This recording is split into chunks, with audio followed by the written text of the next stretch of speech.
அனைவருக்கும் வணக்கம். ஒரு கனத்த இதயத்தோட தான் இந்த வீடியோ போடணும்னு நினைக்கிறேன்.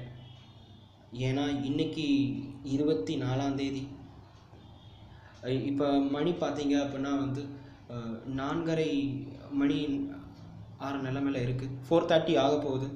ஸோ இந்த டயத்தில் பார்த்தீங்கன்னா நான் லன்ச் சாப்பிடும்போது, அதாவது மதிய உணவு சாப்பிடும்போது டிவி பார்த்தேன். ஒரு சில சம்பவங்கள் ரொம்ப ரொம்ப மனசை வேதனை பண்ணிருச்சு. ஒரு கருப்பு தினம் அப்படின்னு சொல்லணுமா அப்படின்னு நான் இது வரைக்கும் அந்த மாதிரி எண்ணமெல்லாம் எனக்கு வந்ததே கிடையாது.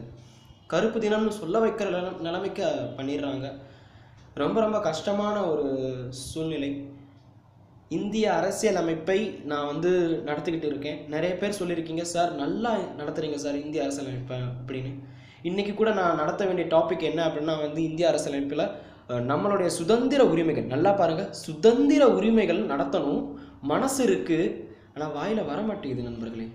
ஸோ 22வது ஆர்டிக்கிளில் பார்த்தீங்கன்னா protection against arrest and detention.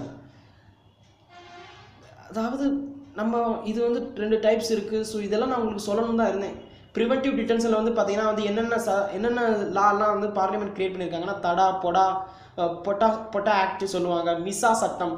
இந்த சட்டம் இருக்கும்போது கூட மக்களை இந்த அளவுக்கு பண்ணியிருப்பாங்களான்னு தெரியலை. வாய்ப்பூட்டு சட்டம் இன்னும் இப்போல்லாம் தமிழ்நாட்டில் இல்லை. ஆனால் ஏதாவது ஒரு குரலை எதிர்ப்பு விட்டாலே பார்த்தீங்கன்னா சுட்டு கொல்லும் நிலைமைக்கு நம்ம தமிழ்நாடு போயிடுச்சாங்கிற போது ரொம்ப பயமாக இருக்குது. உண்மையிலே இந்த வீடியோவில் குறிப்பாக கற்பதைய சேனலில் பார்த்தீங்கன்னா இந்த மாதிரி வீடியோஸ் கண்டிப்பாக போடக்கூடாதுன்னு நினச்சி தான் இருந்தேன். என்னுடைய சமூக ஊடகம் ப்ளஸ் ஃபேஸ்புக், ட்விட்டர் இதிலெல்லாம் பார்த்தீங்கன்னா என்னுடைய கண்டம் நான் தெரிவிச்சிருப்பேன். ஆனால் என்னோட யூடியூப் சேனல் கற்பது ஐஏஎஸில் எஜுகேஷனுக்காக என்னை நம்பி நான் ஏதாவது ஒரு நல்ல இன்ஃபர்மேஷனை டிஎன்பிஎஸ்சி யூபிஎஸ்சி படிக்கிற மாணவர்களுக்கு சொல்லுவேன் அப்படின்னு நீங்கள் இந்த வீடியோஸ் பார்த்துக்கிட்டு இருக்கீங்க. ஆனால் இந்த இடத்துல நான் இந்த மாதிரி ஒரு கண்டம் இல்லைனா ஒரு அரசியல் பேசிடக்கூடாதுன்னு நினச்சிட்டு ஒரு வைராகியத்தோடு இருந்தேன். ஆனால் அதை உடைக்க வச்சிடுறாங்க. நிறைய பேர் கேட்டீங்க ஸ்டெர்லைட் பற்றி போடுங்கன்னு. டெஃபினட்டாக இந்திய அரசியல் அமைப்பும் ஸ்டெர்லைட் ஆலையில் நடக்கும் பிரச்சனையும்னு ஒரு வீடியோ போடணும்னு இருந்தேன். ஏன்னா அப்படி போடணும்னு ஒரு ஐடியா இருந்துச்சு.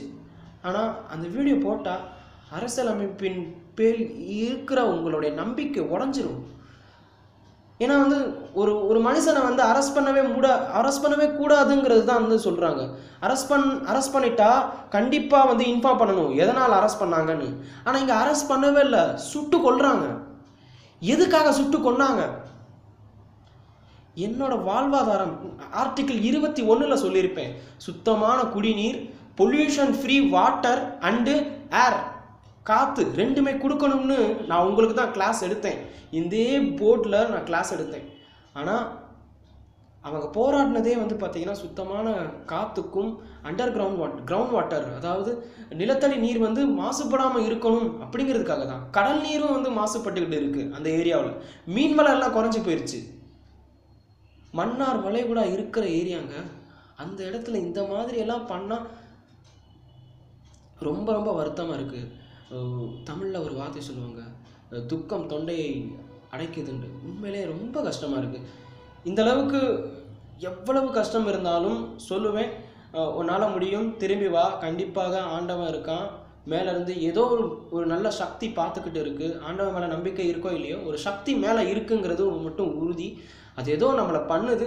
கண்டிப்பாக ஒரு நல்ல விஷயம் நோக்கி வரும், கவலைப்படாத அப்படி தான் நான் எனக்கு நானே சொல்லிக்குவேன், மோட்டிவேட் பை மை செல்ஃப்.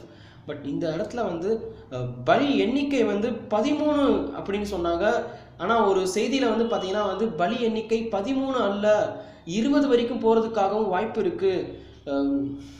அந்த ப்ரொட்டஸ்டில் பார்த்தீங்கன்னா எத்தனை பேர் இறந்துருக்காங்கன்னே தெரியலை. ஏன்னா இன்னும் நிறைய பேர் வீட்டுக்கு வரவே இல்லை அப்படின்னு சொன்னாங்க. இன்றைக்கி பார்த்த வீடியோஸ் நைட்டில் இரவு அப்போ கரண்ட் கட் பண்ணிவிட்டு வீட்டுக்குள்ளே புகுந்து போலீஸார்ஸ் ஈவன் 15 வயசு பையனை கூட அடிக்கிற மாதிரியான வீடியோஸ் பார்க்கும்போது ரொம்ப ரொம்ப பயமாக இருக்குது. நம்ம இந்திய அரசியலமைப்பை உருவாக்குனவங்க எவ்வளவு மிகப்பெரிய மனிதர்கள். இதை நான் தெய்வமாக பார்த்துக்கிட்டு இருக்கேன். இந்திய அரசியலமைப்பு தான் கடவுள்னு நினச்சிட்டு இருக்கேன். ஸோ அந்த நினைப்பை உடைச்சிருவாங்களோன்னு ஒரு பயம் வருது, நடுக்கம் வருது. கோர்ட் என்ன பண்ணுது, சுப்ரீம் கோர்ட் என்ன பண்ணிட்டு இருக்கிறாங்க, மத்திய அரசுல இருந்து உள்துறை அமைச்சர் ஒரு அறிக்கை விடுறாரு, மக்கள் எல்லாமே வந்து என்ன சொல்ல அமைதியாக இருக்கணும்னு.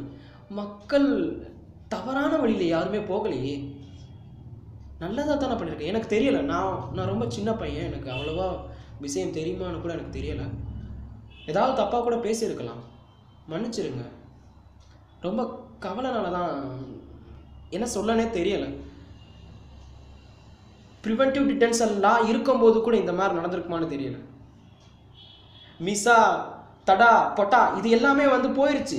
95 2004 முடிஞ்சிருச்சு பொட்டா சட்டம் எல்லாம். இப்போ என்ன, அங்கே இருக்கிற மக்கள் டெரரிஸ்ட் கிடையாது. அங்கே இருக்கிறவங்க அவங்களுடைய வாழ்வாதாரத்துக்காக போராடினவங்க. ஈவன் பெண்கள் என்ன பண்ணாங்க, பெண்களை சுடணும்னு எங்கேயாவது சொல்லியிருக்காங்க. ஈவன் இராணுவத்தில் கூட வந்து அந்த இடத்துல பெண்கள் இருந்தாங்கன்னா வந்து சுடக்கூடாதுன்னு இருக்கு. இன்னொரு வீடியோவில் பார்த்தேன், ஹாஸ்பிட்டல் உள்ளுக்குள்ளே போலீஸ் போகிறாங்க. இது ஏதோ மனித உரிமையை மீறிய செயல் மாதிரி எனக்கு தோணுது. ரொம்ப ரொம்ப வருத்தமாக இருக்குது. அகெயின் கற்பதை சப்ஸ்கிரைபர்ஸ் ரொம்ப ரொம்ப சாரி, உங்களை நான் ஏமாற்றிட்டேன். இந்த சேனலில் நான் வந்து எஜுகேஷனுக்காக மட்டுமே போடணும்னு நம்பி இருந்தேன். ஆனால் வந்து என்னையும் மீறிய ஒரு செயல். யார்கிட்ட பகிர்ந்துக்கன்னு தெரியல. சொல்லுவாங்க துக்கத்தை வந்து பகிர்ந்துக்கணும்னு, பகிர்ந்துக்கிட்டால் ஷேர் பண்ணோம்னா வந்து நம்ம துக்கம் பாதியாக குறைஞ்சிரும்னு சொல்லுவாங்க. எனக்கு இருக்கிறது வந்து பார்த்தீங்கன்னா நீங்கள் தான், உங்ககிட்ட தான் பகிர்ந்துக்க முடியும். So sorry, again sorry. நான் ஏதாவது தப்பாக பேசியிருந்தா மன்னிச்சிருங்க. ரொம்ப கஷ்டமாக இருக்குது. இந்த வீடியோஸ் 22வது அரசியலமைப்பு சரத்து 22 அரசியலமைப்பில் வந்து பார்த்திங்கன்னா என்ன இருக்குங்கிறத நான் அடுத்த வீடியோவில் சொல்கிறேன். இப்போ ஆக்சுவலாக போடணும்னு நம்பி தான் வந்தேன், இருந்தாலும் முடியலை. Sorry, again sorry. ஒரு கருப்பு தினம் எங்கே போய் முடியும்னு தெரியலை. ப்ளீஸ் இறந்தவங்களுக்காக பிரார்த்தனை செய்ய மட்டும்தான் நம்மளால் முடியும்.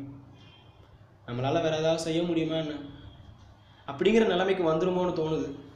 கண்டிப்பாக மனம் தளர வேண்டாம்னு இப்பயும் ஒரு சின்ன நம்பிக்கை இருக்குது.